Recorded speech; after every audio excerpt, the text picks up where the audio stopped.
Hey, what's up everyone? My name is William and today we're going to be going over the note repeater MIDI effect that's included with Logic. So first of all, I just have a session open here. I have an instrument track with a EXS24 on the track, and it is on the Steinway Grand Piano 2 preset. We can just click on this and then go down to Factory, Acoustic Pianos, and Steinway Grand Piano 2 if you want to use that as well. So let's just jump right into it. We have a C major chord for MIDI right now, and we're going to just click on this MIDI box here, the MIDI effects box here, and we're going to just scroll on down to note repeater and click on that. So without the note repeater on, I'll just click this power button here to turn it off real quick. Without the MIDI effect on, our C major chord sounds like this.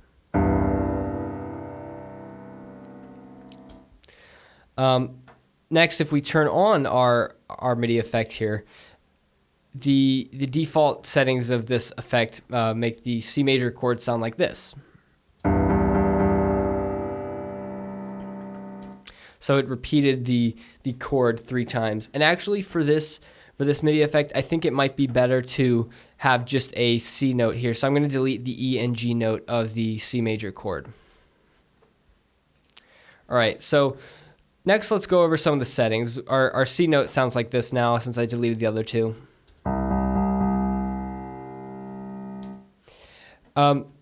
So first of all, we have a couple things to look at here. We have this delay slider, which it determines how long it is before the delay happens. So right now it's on 8th notes. Every 8th note there's a delay. Whereas if we turned it up, we could do 4th notes. Or 4th notes, or we could go down and change it to 16th notes. So that'll make it faster or slower depending. And also, right now it's syncing to the BPM of 120. But if we click this little musical note delay button, it actually changes it to milliseconds if we want to really fine tune our delay. I'm going to leave it at 1/8 right now though. Next we have this through button, which this is a button that essentially wants us or asks us if we want the initial hit to count as a delay or not. So if it's off, we have just 3 hits. Whereas if we have this on, we have the initial hit and then 3 hits.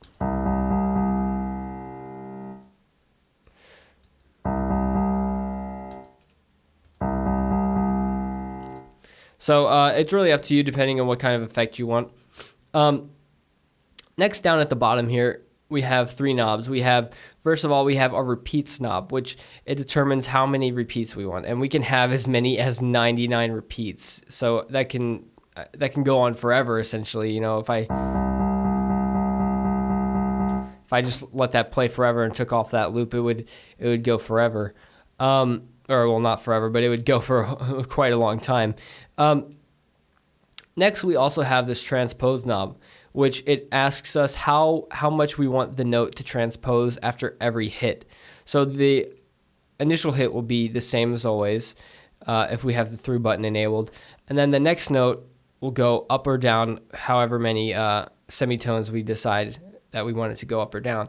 I'm just going to hit octave or click transpose it 12 semitones, excuse me, a full octave so we can just really hear the difference. So it's going to go initial note, it's going to stay the same. It's going to go up 1 octave for this note. It's going to go up another octave and then up another octave.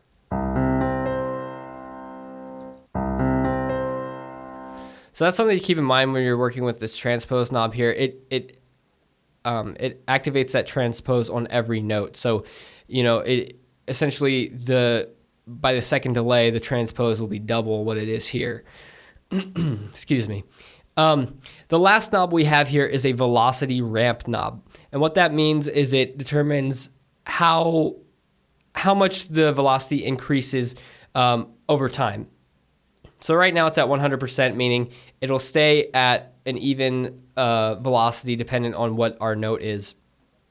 However, if we turned it up or down, you can actually see we get these, we get an angle going here. And so I'm going to turn it up to, say, 125%.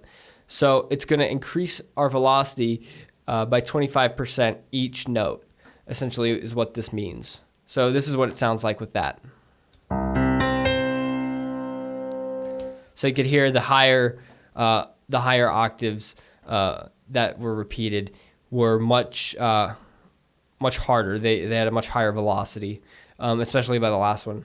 So that's pretty much it, though, for the note repeater. With these 3 simple knobs and then this delay slider, you can get some very cool effects depending on what you do. You can set different repeats. You can set different speeds, and you can get some cool things. Be careful of things like the velocity ramp and the transpose knob, though, because it activates at every single delay. So, I mean, if you had like 10 repeats or something, and you had a transpose of 12, by the very last delay, it's going to be up, 10 or 11 octaves. It's going to be quite a lot. So be careful of that. And same with velocity. Even if you're going up, something small like 10%, by the time you are at the 10th note, the 10th repeat, you're going to get, your velocity is going to be at like 200% or whatever. So it's going to be much harder or transposed much more by the last note. So that's just something to be conscious of as you're working with this. But all in all, that sums up the note repeater. I hope you learned something. I hope this was useful. My name is William again, and thank you for watching.